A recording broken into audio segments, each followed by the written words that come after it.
A lot of people get relief if they went to Shirdi or if they went to Lourdes. You know, a lot of people go to Lourdes. I'm talking of the West with the water. A lot of them get benefit. Do you know how it happens? Quantum healing. The minute you think you are cured, you just have to think seriously. Believe in it. Not just say, I will think because Hegde has asked me to think. No, no. You must believe in it that if I went to Shirdi, I will be cured. You must believe in it.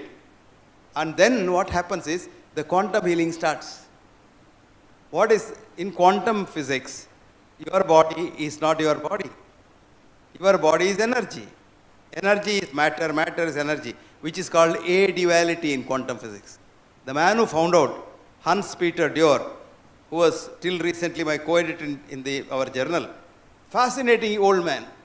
He was 89, so enthusiastic.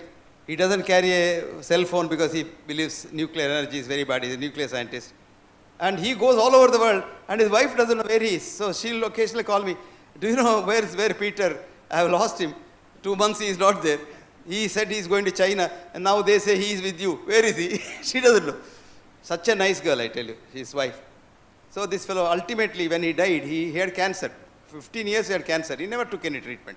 And he was going about it. Don't care at all. And he will sleep at 2 o'clock, 3 o'clock, and get up at 4 o'clock and again work. And such a fascinating man. He wrote in his paper for you. Write down. Matter is not made out of matter. It's a very good paper for lay people to read. You will understand quantum physics if you read this paper. Matter is not made out of matter. His name is Hans, H-A-N-S, Peter, P-E-T-E-R, Dürr, D-U-R-R. I quote what he wrote. I am a nuclear physicist. My job is to look at matter at its subtlest level, subtlest level, subtlest level. I have trained for my PhD with Edward Teller, the father of the hydrogen bomb. And when I found out he was doing hydrogen bomb, I left him and came back to Germany and joined Einstein and others in the Max Planck Institute. Ever since that time, that was in 1955, I have been a nuclear scientist looking at matter. And one fine day, I see there is no matter at all. Was I worried? No, I was expecting it, he says. And I call this as a-duality, no duality between matter and energy. But who am I in front of the Indian sages of yore who called it as Advaita? What a beautiful thing. Who is saying that? Hans-Peter Dürr, who can't even speak English fluently, but can really speak Sanskrit. And he quotes, in the speeches he quotes, the Bhagavad Gita, from the Upanishad to Bhagavad Gita, Bahirantascha bhutanam. It is inside and outside of everything. Charam acharamevacha. It's moving. Your energy is moving, but you look solid. It's Maya. Shankara's Maya, he calls it. He calls it as Wirklichkeit. Wirklichkeit in German means Maya. Nataka. Drama. You know drama? The whole world is a drama. Now you all exist here. Do you really exist here? I don't know. If I close my eyes, you don't exist here. It is my perception that you exist here. So you are virtually maybe here, may not be here, potentially here, but you exist when I see you. If I close my eyes, you don't exist. The whole world is like that. So it's a Maya. Bahirantascha bhutanam charam acharamevacha sukshmavateta vijnayam. What a beautiful thought. It is so subtle that no vijnana in future also can see it. In 2017, people have not seen an electron. So many people got Nobel Prize describing an electron without seeing it. But they tell you in the physics class in BSc, if you have not seen God, God doesn't exist. Right? But you have not seen electron exists because he believes in it. That's all the difference. See, so many people. One fellow, J.J. Thomson, in 1907, who was a Cavendish Institute director, said electrons are particles. Nobel Prize. 30 years later, his own son, George Thomson, said they are waves.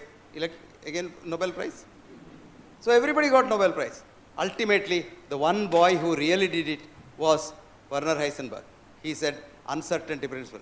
You don't know what it is. You can't know where it is. What is where is what. And this boy says, I understood it after understanding Indian philosophy. Werner Heisenberg says, I understood my quantum physics. One of the top quantum physicists, Nobel laureate quantum physicist says, I understood quantum physics only after understanding Indian philosophy. Can you believe that? You and I don't, because we don't believe in Indian philosophy. We don't think India exists. We think only the British gave it to us. And because even after independence for over 70 years, we had RNIs as our leaders. RNI, you know, resident non-Indians. You don't know them. You know NRIs. No, but we have most RNIs here, resident non-Indians. They are not Indians. They live here with their mind in America or England or Europe. And we had those RNIs as our chief. So they condemned India for everything. Even today there are people who condemn India. They say, what is this rubbish? But these people say, Werner Heisenberg says, I understood quantum physics. Of course, Fritjof Capra has written a book for all of you, The Tao of Physics, where he says, I understood quantum physics when I was sleeping in the sands of, Konark, on the beach. When this hot sand, the vibration was going up, then I knew the dance of Shiva, that's the dance of the electrons. But Werner Heisenberg saying is something fantastic. And who is saying that? Again, Max Planck. Max Planck says, Indian philosophy is quantum physics. Whole quantum worldview is Indian. You can comprehend much more than what you can grasp. What is science, Western science, do you know? Fishnet hypothesis. Have you heard of fishnet hypothesis? Who has heard of fishnet? Who are BSc students here? MSc students here? Fishnet hypothesis. Sir Arthur Stanley Eddington, a Nobel laureate physicist in England.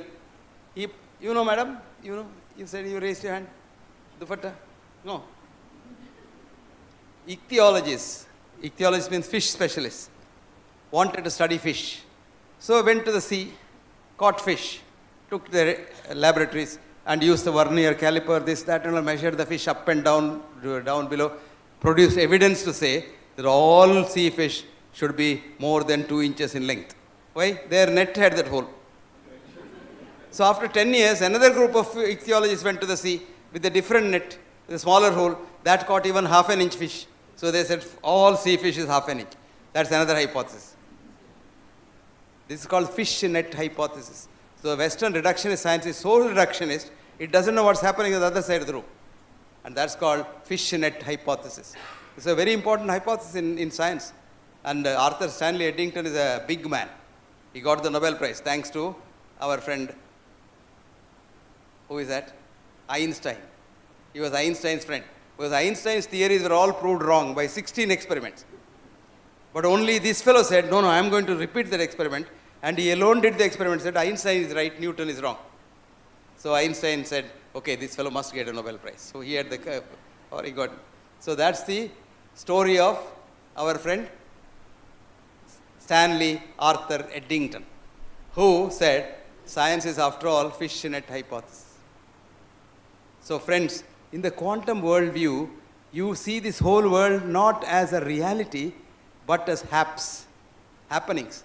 So beautifully described by Krishna to Arjuna. When Arjuna says, whom am I fighting? I don't want to fight. Whom am I fighting? My own brothers, my own cousins, my own uncles, my own teacher, my own guru. How can I kill them? So he puts the Gandiva down. What does Krishna tell him? Anarya justam o Partha. You are not an Arya. That means you are not authentic. You are not a good human being. You promise something to your brother that you will fight on the strength of which he came to the war. Now in the war field you say, I am not going to fight. So you are Anarya justam o Partha. Akirti param. You will not get kirti. You will not. Aswargiyam. You will never go to Swarga. So don't do that. You fail. Because you are not killing them. They are all dead. In quantum physics they are dead. You are only nimitta matram. I am not joking. This is exactly what Hans Peter Dew says. Haps. Haps is happenings. They just happen. Time doesn't move. You know, it's 6 o'clock, 5 o'clock, all this is our conception. The movements happen. At 5 o'clock, we were in the Ferguson Road.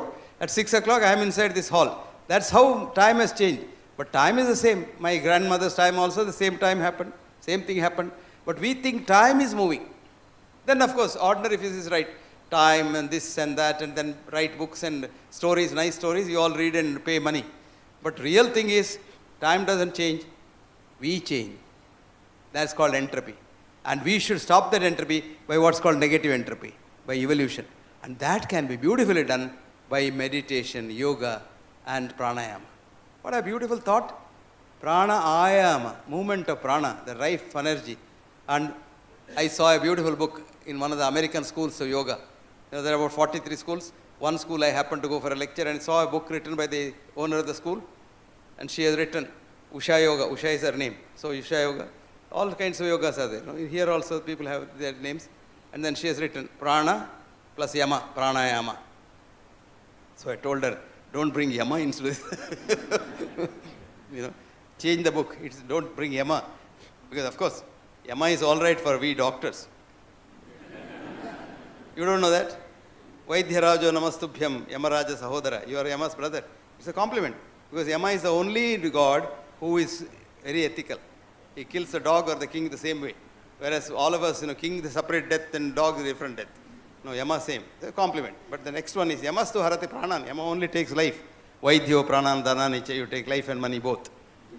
It is money that has spoiled science. Up until money came into this world, science was pure. Science had compassion. Science had some love. Science had an aim to try and understand this world. But after money came, science became money because money spoils everything. You didn't know that. You didn't know? Before money came into the world, this world was so happy that nobody had any disease. When money came, disease came.